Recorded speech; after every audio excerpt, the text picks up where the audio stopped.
Hello, my name is Maxime, and during the next 3 minutes I will present you the design and implementation of a neurogenic bladder monitoring device. First of all, what is a neurogenic bladder? A neurogenic bladder defines a detrusor or sphincter dysfunction.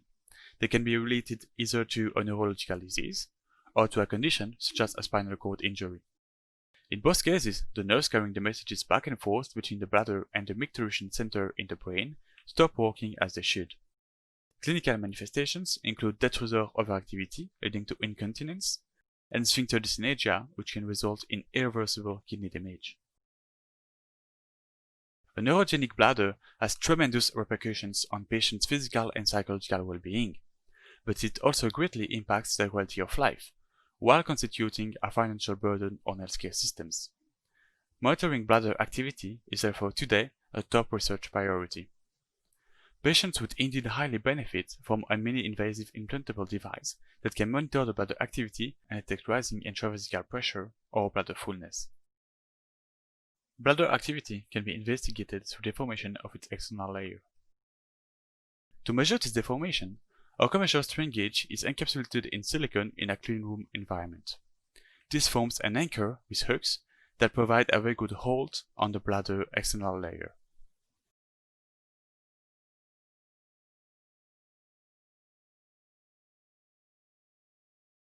The assessment of the prototype is done using a silicone Bladder Phantom. The silicone has been chosen to reflect the mechanical properties of a neurogenic bladder.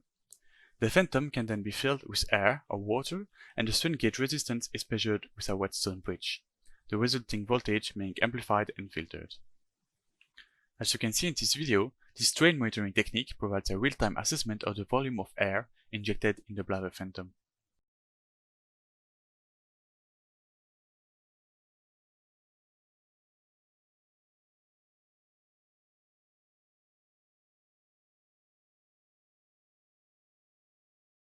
If we take a look at the voltage during multiple filling and emptying cycle, it appears to be a linear indication of the bladder volume.